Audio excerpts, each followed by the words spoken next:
So, if the title wasn't quite clear enough, this is in fact one massive spoiler of a video very much intended to catch you up on all that happened in the first season of HBO's The Leftovers. And with that said, let's get to it. Our series opens on October 14th, 2011, a day like any other, when suddenly, without warning and without explanation, 2% of the world's population disappears. An event that showrunner Damon Lindelof has said numerous times will never be explained, which I would contend is one of the reasons that this show is so brilliant. It declares from the very first frame that neither we nor the characters in this show will ever be able to find meaning, assurance, or purpose in understanding the sudden departure, and knowing that, the show is perfectly teed up to ask, where then do we find it? Flash forwards 3 years where in Mapleton, New York, we meet Police Chief Kevin Garvey, out for a morning run. An activity that perfectly encapsulates that man's desire for normalcy. 140 million people disappear, and he's still able to find value in staying physically fit. But as will happen time and again throughout this series, Kevin is yanked back to the cold reality of his existence when a mysterious man shoots a dog right in front of him. As we discover, though, most of those in Mapleton are with Kevin, longing to forget or at least recontextualize the past. Their most recent effort being a Heroes' Day parade planned on the anniversary of the sudden departure. Garvey isn't as enthusiastic about this specific idea, however, concerned that the commemorative parade will turn into a violent protest when a group called the Guilty Remnant turns up. Dressed wholly in white, smoking every waking hour, and communicating only through writing, this cult has spent the last 3 years dedicated to one thing: reminding everyone that the world has ended, and no amount of physical fitness, joyous parades, or anything else will change that. Unfortunately, Mayor Lucy Walburton disregards Kevin's concerns, and the town moves one step closer to a collision. We now get a closer look at that opposition, namely Patty Levin, who is the leader of this Guilty Remnant chapter, and one of her more dedicated followers, Lori. In addition to waking up early and eating tasteless food, Lori has been tasked to follow a young woman named Meg and her fiancé around town, who are clearly not the happiest of engaged couples, a fact that the GR seems eager to exploit. Not surprisingly, in this post-departure world, teens need no extra encouragement to all the more embrace numbing and destructive vices to escape their realities. In the midst of this debauchery, we meet Kevin's daughter, Jill, and her friend, Amy.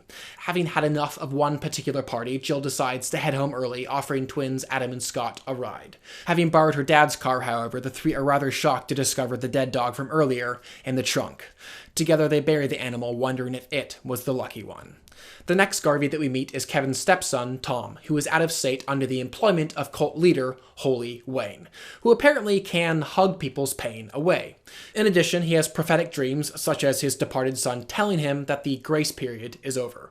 Wayne isn't without his own dark side, though, keeping a harem of young, attractive women at his compound. The next morning in Mapleton, Kevin awakens to discover that a deer has torn through his house.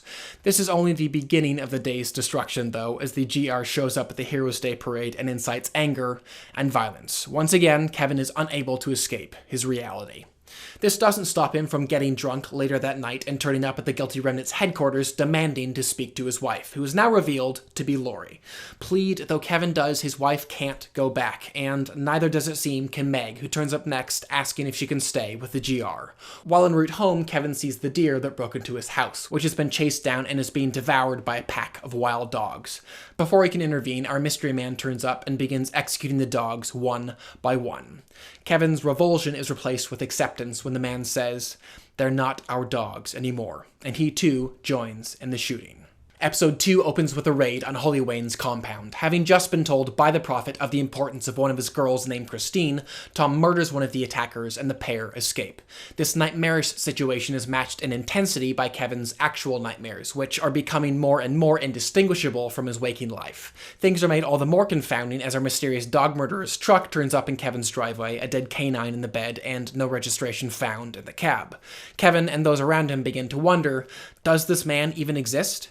Humorously, Kevin's paranoia is no more clearly displayed than when at work a bagel disappears in a toaster oven. Which may seem trite to us, the viewer, but the thought that anything more could just inexplicably disappear is terrifying to Kevin. This is a man who, over the last 3 years, has progressively lost control over his entire life, and he just can't take any more. The character of Nora Durst, who lost both her children and her husband on October 14th, chooses to deal with similar fears by working for the Department of Sudden Departures.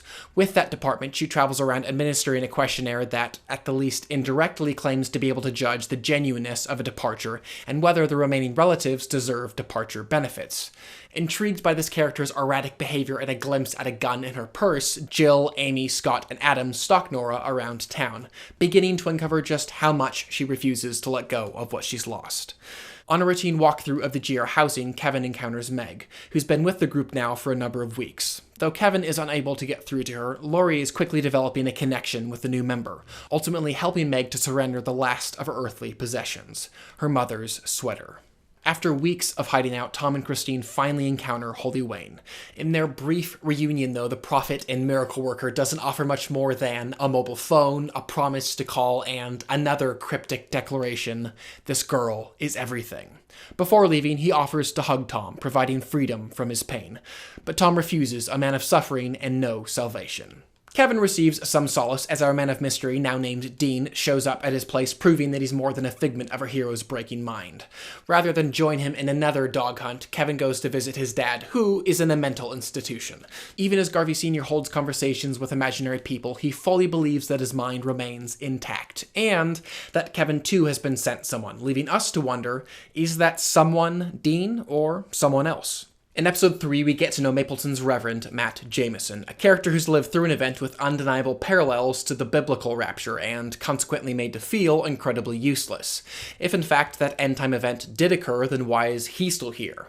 For that reason, Matt passionately sets about disproving that the sudden departure was the rapture, which involves, much to the anger of those in town, smearing the individuals that have departed. In addition to his pastoral duties and smear campaign, Matt also cares for his comatose wife, Mary, which itself is becoming more and more difficult as finances wane.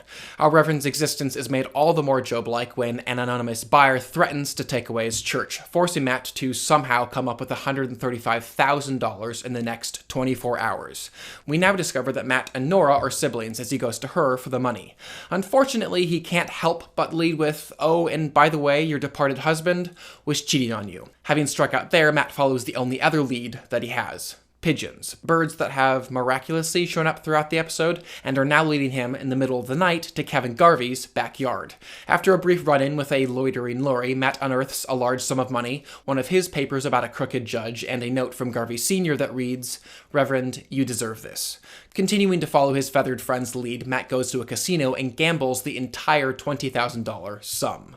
Here again, Lindelof proves how poetically he's able to weave in these mysterious images and metaphors, elements that are never intended to be fully understood, but in that nebulousness so perfectly comment on and draw us into this enigmatic world. The elation and joy that Matt feels when he wins every last dollar that he needs quickly turns to devastation as he's forced to violently defend those winnings. And the pendulum swings back one more time when, while en route to pay for his church, Matt is knocked unconscious attempting to help a pair of bullied GR members. And in the spirit of head injuries, we flash back to October 14th, where we witness the car crash that put Mary in her coma.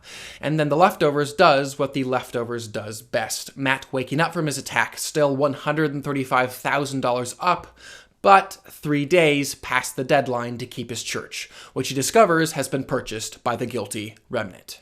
In episode 4, Mapleton's baby Jesus disappears from their Christmas nativity, and as another prime example of his need for answers, Kevin obsesses over finding the Holy Child. Tom and Christine are no closer to knowing what to do themselves as they're forced to stop at a hospital to check on the baby's health. Blamed for Christine's condition, Tom is forced to flee. While at a Christmas fundraiser, Kevin and Nora meet for the first time. As amazing as Lindelof is at writing mysteries, I would maintain that his greatest strength is writing characters, and the way that he allows Kevin and Nora's relationship to so patiently, simply, and realistically develop is a prime example of that. Mystery does continue to abound, however, as the guilty remnant breaks into people's houses and steals pictures of their departed loved ones. Both the Garvey children continue to mature this episode, Tom bravely returning to Christine and Jill returning the baby Jesus that she'd stolen. Their parents don't fare so well, however, Laurie showing up at home asking Kevin to sign divorce papers, which Kevin vehemently refuses to do.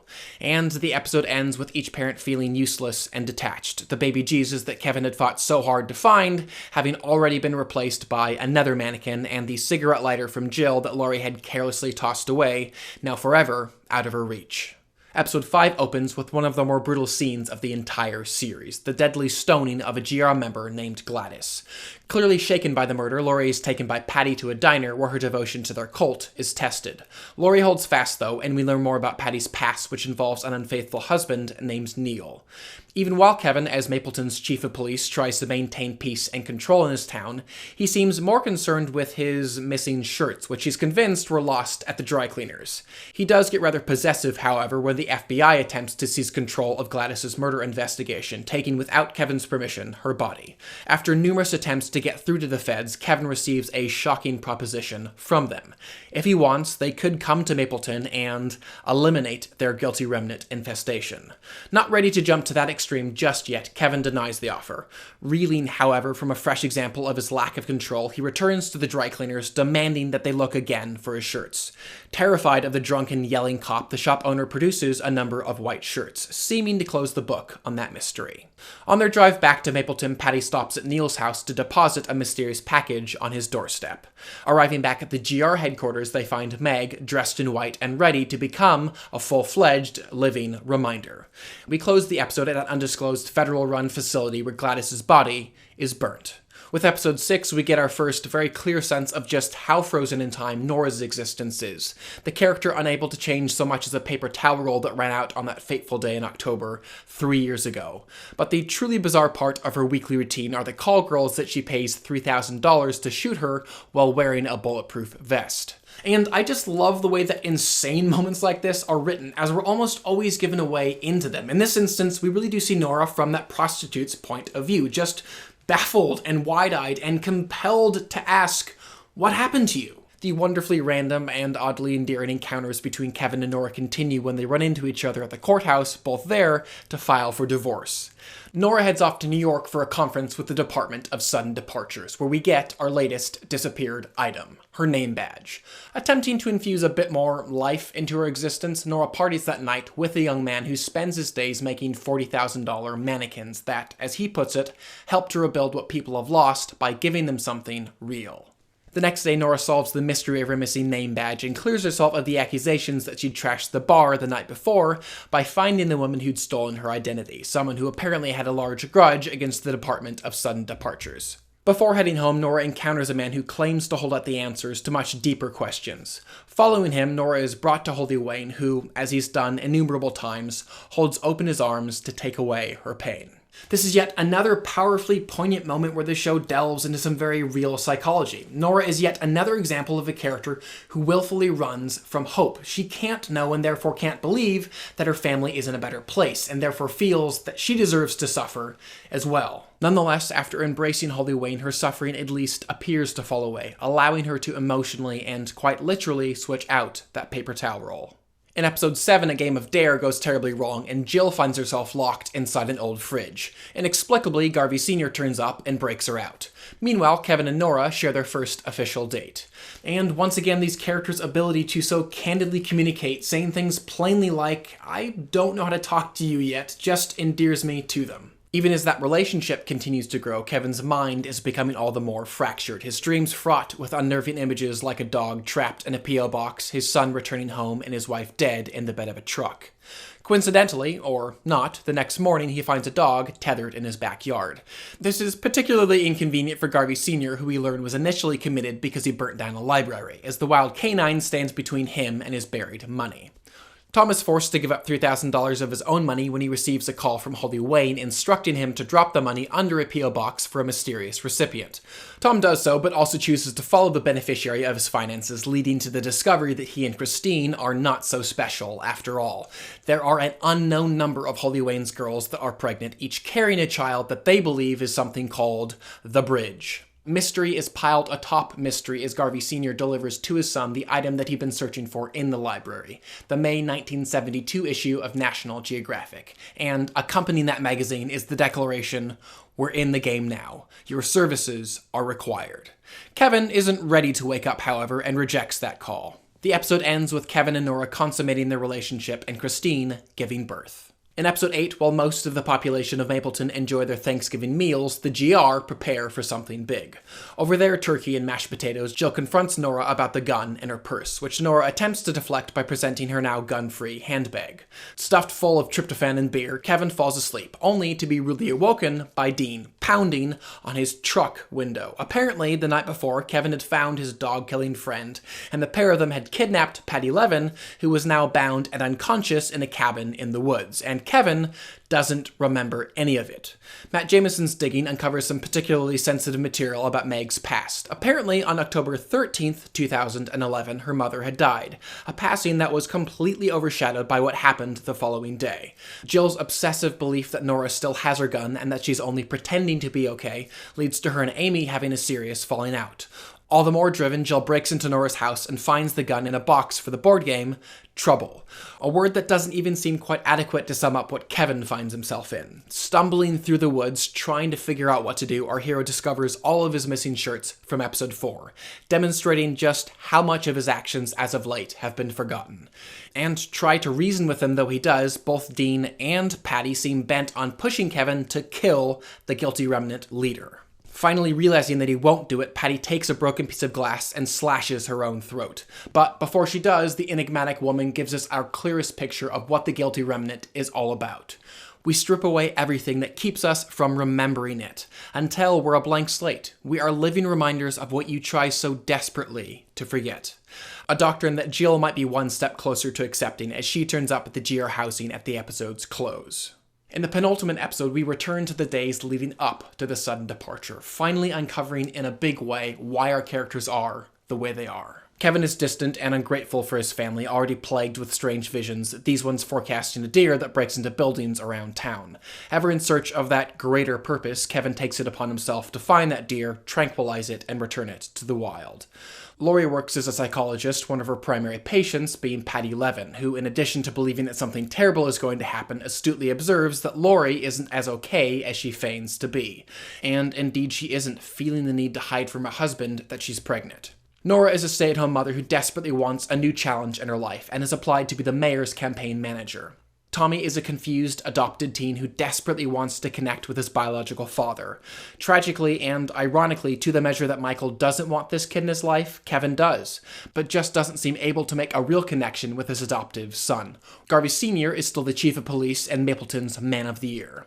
Though Kevin does ultimately catch up with the deer, he's unable to tranquilize it and the animal is struck by a car, forcing Kevin to put the animal out of its misery. Demonstrating just how disconnected and numb he truly is, Kevin ends up sleeping with the woman whose car the deer totaled. At the same time, his wife secretly goes to their OBGYN. And in the midst of seeing an unborn child, in the midst of intercourse with a stranger, in the midst of creating a human circuit at a science fair, in the midst of begrudgingly making breakfast for a family, the sudden departure happens. And it's because of that specific timing that each of these characters have carried around with them some measure of guilt, shouldering this feeling that their actions in some way led to their separation from their loved ones, their families, and their lives. In episode 10, we return to Kevin in the present, completely at a loss over what to do with the dead Patty. Laurie and Jill have reached a stalemate as well, Laurie wanting her daughter to go home, but Jill refusing to do so unless her mother talks. Tom and Christine await Wayne, all the while both knowing the truth. He will never come. And so, with not so much as a thank you, Christine abandons Tom and her newborn child. It's finally time, however, for the guilty remnant to enact their plans. And so the following morning when Mapleton wakes up, they find on their street corners, in their shopping centers, and in their homes, right where they were on October 14th, 2011, those who had departed. Matt Jameson proves how loyal and trusting he can be by coming to Kevin's aid, believing his story, and electing to be with him in this awful situation. And in one of the most powerfully moving parts of the entire season, Kevin eulogizes Patty by reading Job 23, a portion of scripture that really does sum up the entire show. Whether Kevin sees it, whether he understands it or believes it, there is a plan and there is a design, and he has been made a part of it. In a nightmare, Kevin is taken by Matt to a mental institution, where he is given, again, a copy of National Geographic 1972 and is promised by Patty that they are now traveling companions. In an equally dreamlike reality, at a random roadside diner, Kevin encounters Holy Wayne in a bathroom stall. Mortally wounded, the once powerful prophet now questions his own credibility. As a test, he asks Kevin to silently make a wish, which he concurrently declares he's granted. Moments later, Wayne dies and the FBI bursts in to arrest him. Returning home to Mapleton, Kevin finds his town in complete disarray, people having not taken kindly at all to what the GR had done. They had made them remember. Rushing to the GR headquarters, Kevin finds them ablaze. But unaware that his daughter is inside, it takes Laurie finally breaking her silence to save Jill. At her home, Nora sits in silence with her family, finally saying the goodbye that she was never allowed to utter. After which she writes Kevin, telling him goodbye as well. Equally burned by the cults that they'd spent the last 3 years following, Tommy and Laurie reunite. Returning home, Kevin finds his dog, which now appears to be docile and tame. Stopping by the same residence, Nora discovers on the front porch Wayne and Christine's child. And in that new life, finds a new life herself, a new purpose. And in it too, Kevin discovers that which maybe, just maybe, was the result of Wayne's wish-granting power. A new family. And thus concludes the first season of HBO's The Leftovers. Thank you so much for watching, guys. I had an absolute blast putting this together. This is one of my favorite television shows on television, and I cannot wait for the third season to start airing, for which I will be doing weekly recaps for every single episode, so definitely subscribe to stay up to date for all those things. But for now, I'm Chris Hartwell. This is The Heartbeat. Thank you for joining me.